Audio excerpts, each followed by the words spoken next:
Our secret taste recipe is to cook with lemon care. Kutties Healthy Samayal.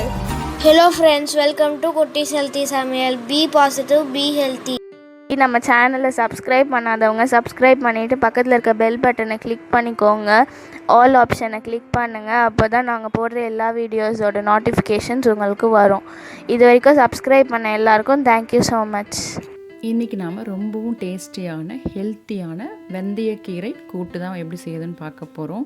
பொதுவாக வெந்தயக்கீரை கொஞ்சம் கசப்பாக இருக்கும். So சின்ன பிள்ளைங்களாம் விரும்பி சாப்பிட மாட்டாங்க. இந்த மெத்தடில் நீங்கள் செஞ்சு கொடுத்தீங்கன்னா கண்டிப்பாக எல்லாருமே விரும்பி சாப்பிடுவாங்க. வாங்க அதை எப்படி செய்யுதுன்னு பார்த்துக்கலாம். இதுக்காக நான் ஒரு 1/4 கப் அளவுக்கு துவரம்பருப்பு எடுத்திருக்கேன். அது கூடவே 2 டேபிள் ஸ்பூன் அளவுக்கு கடலை பருப்பு எடுத்துக்கிறேன். இது கூடவே 1 டேபிள் ஸ்பூன் அளவுக்கு பாசி பருப்பு எடுத்துருக்கேன். இது மூணுமே நம்ம நல்லா அலசி கொண்டு வந்துக்கலாம். இப்போ இதுக்கு தேவையான அளவுக்கு தண்ணி வச்சுக்கலாம். பருப்பில் சேர்க்க வேண்டியதெல்லாம் நம்ம ரெடி பண்ணுறதுக்குள்ளேயே ஒரு 10 நிமிஷம் இது ஊறி வந்துடும். இப்போ இது கூட ஒரு 1/2 ஸ்பூன் அளவுக்கு பெருங்காயத்தூள் ஆட் பண்ணிக்கலாம்.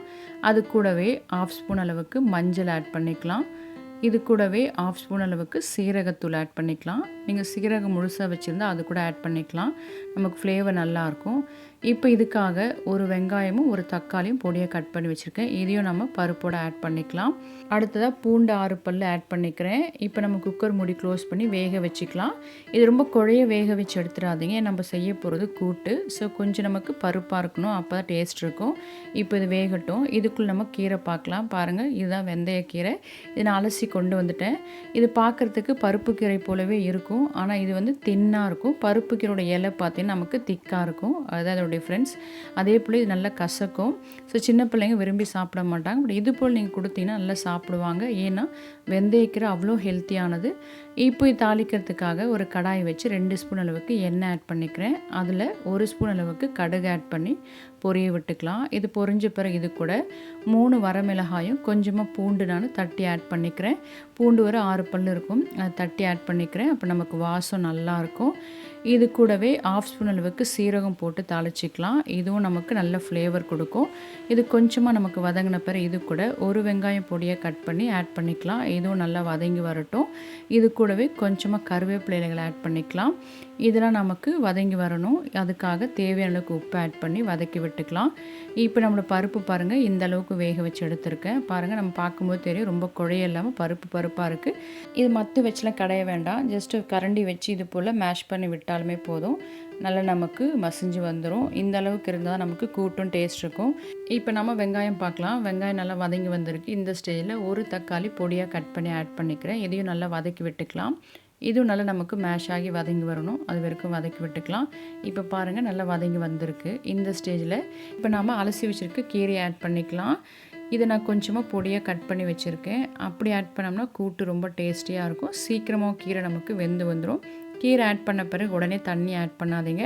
ஜஸ்ட்டு வெங்காயம் தக்காளியோட ஒரு 2 நிமிஷம் அளவுக்கு இப்படியே வதக்கி விட்டிங்கன்னா அது நல்லா நமக்கு வதங்கி கொஞ்சமாக குவான்டிட்டி வந்துடும். அப்போ நமக்கு கொஞ்சமாக தண்ணி வச்சா கரெக்டாக இருக்கும். நான் 1/4 கப் அளவுக்கு தான் தண்ணி வச்சேன். இப்போ இதை நம்ம அப்படியே வேக வச்சுக்கலாம். இந்த தண்ணியில் இது நல்லா வெந்து வந்துடும். பாருங்கள், எந்த அளவுக்கு வதங்கிடுச்சு, நல்லா வெந்துடுச்சு. அது வெந்துடுச்சா மட்டும் நீங்கள் கன்ஃபார்ம் பண்ணிக்கோங்க. அதுக்கப்புறமா நம்ம வேக வச்சு எடுத்து வச்சுருக்க பருப்பை ஆட் பண்ணிக்கலாம். பருப்பு ஆட் பண்ணி நல்லா கலந்து விட்டுக்கலாம். இது ஒரு 5 நிமிஷம் கொதிக்கட்டும். அதுக்குள்ளே இதோட ஹெல்த் பெனிஃபிட்ஸ் பார்த்துக்கலாம். வெந்தயக்கீரை குடல் சம்மந்தப்பட்ட பிரச்சனைக்கு நல்ல ஒரு மருந்தாக இருக்குது. Digestion problem, gastritis, constipation, stomach upset, இதுக்கெலாம் நல்ல ஒரு மருந்தாக இருக்குது. அதே போல் கிட்னி ஸ்டோன்ஸ்க்கும் இது ஒரு மருந்தாக செயல்படுது. அதே போல் வாய்ப்புண், வயிற்றுப்புண் எல்லாத்துக்குமே இது நல்ல மருந்தாக யூஸ் ஆகுது. இந்த இலையை சாப்பிட்ற பிரெஸ்ட் ஃபீடிங் மதர்ஸ்க்கும் மில்க் ஃப்ளோ நல்லா இருக்கிறதுக்கும் இந்த இலை ரொம்ப யூஸ் ஆகுது. அதே போல் இந்த கீரையை அரைச்சி ஒரு பேஸ்ட்டாக நம்ம முடிக்கு அப்ளை பண்ணோம்னா நல்ல முடி வளரும், நல்ல லாங்காக திக்காக வளரும். அதுக்கும் ரொம்பவும் யூஸ் ஆகுது. பிளட் சுகர் லெவலை கண்ட்ரோல் பண்ணி டயபெட்டிஸ் கண்ட்ரோல் பண்ணுது, கொலஸ்ட்ராலை கண்ட்ரோல் பண்ணி ஹெல்த்தி ஹார்ட்டை கொடுக்குது. இது போல் நிறைய பெனிஃபிட்ஸ் இந்த கீரையில் இருக்குது. நம்ம இன்றைக்கி ஒரு சில தான் பார்த்துருக்கோம். இப்போ நம்ம கீரை பார்க்கலாம். கீரையை நல்லா மிக்ஸ் பண்ணி விட்டாச்சு. ஃப்ளேம் சிம்மில் தான் வச்சுருக்கேன். அதுக்குள்ளே நம்ம ஒரு தேங்காய் ரெடி பண்ணிக்கலாம். இதுக்காக 2 தேங்காய் பொடியாக கட் பண்ணி மிக்சியில் ஆட் பண்ணிக்கிறேன். அது கூடவே 1/2 ஸ்பூன் அளவுக்கு சோம்பு ஆட் பண்ணி கொரகொரப்பாக அரைச்சி எடுத்துக்கலாம். இது தண்ணி ஊற்றி பேஸ்ட்டாக அரைக்கக்கூடாது, இது போல் அரைச்சா போதும். இப்போ நம்மளோட கீரை பார்க்கலாம். பாருங்கள், லைட்டாக கொதிக்க ஆரம்பிக்குது. இந்த ஸ்டேஜில் நம்ம அரைச்சி வச்சுருக்க தேங்காயை ஆட் பண்ணி நல்லா மிக்ஸ் பண்ணி விட்டுக்கலாம். தேங்காய் ஆட் பண்ண பிறகு ஒரு 3 நிமிஷம் நீங்கள் கொதிக்க விட்டால் போதும், நம்ம கீரை ரெடி ஆகிடும். அவ்வளோதான், நம்மளோட கீரை சூப்பராக ரெடி ஆகிடுச்சு. இதோட டேஸ்ட் பார்த்திங்கன்னா அவ்வளோ சூப்பராக இருக்கும். இப்போ நம்ம இதை சர்விங் பவுலுக்கு மாற்றிக்கலாம். இதில் ஆட் பண்ணுற பருப்பு உங்கள் விருப்பத்துக்கு ஏற்றாப்போல் கூட குறைய ஆட் பண்ணிக்கலாம். ஏன்னா சில பேர் கீரை அதிகமாக சேர்ப்பாங்க, பருப்பு குறைவாக சேர்ப்பாங்க.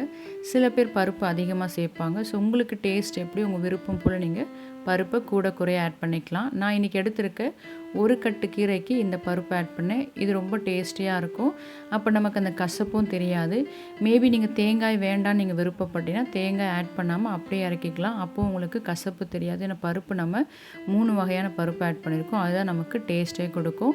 நான் இந்த அளவுக்கு திக்னஸ் வச்சுருக்கேன். இது அப்படியே சாதத்தில் பிசைஞ்சு சாப்பிட்றதுக்கும் நல்லாயிருக்கும். இல்லை சைட் டிஷ்ஷாகவும் யூஸ் பண்ணிக்கலாம். கூட்டோட திக்னஸ், இதில் ஆட் பண்ணுற காரம், பூண்டு எல்லாமே உங்கள் டேஸ்ட்டுக்கு ஏற்றாப்போல் கூட குறைய ஆட் பண்ணிக்கோங்க. ஸோ நீங்களும் இது போல் செஞ்சு பார்த்து உங்கள் டேஸ்ட், உங்கள் எக்ஸ்பீரியன்ஸ் எங்களுக்கு கமெண்ட் பண்ணுங்கள். மறக்காமல் லைக் பண்ணுங்கள், ஃப்ரெண்ட்ஸ் அண்ட் ஃபேமிலிக்கு ஷேர் பண்ணுங்கள், தொடர்ந்து சப்போர்ட் பண்ணுங்கள். தேங்க்ஸ்.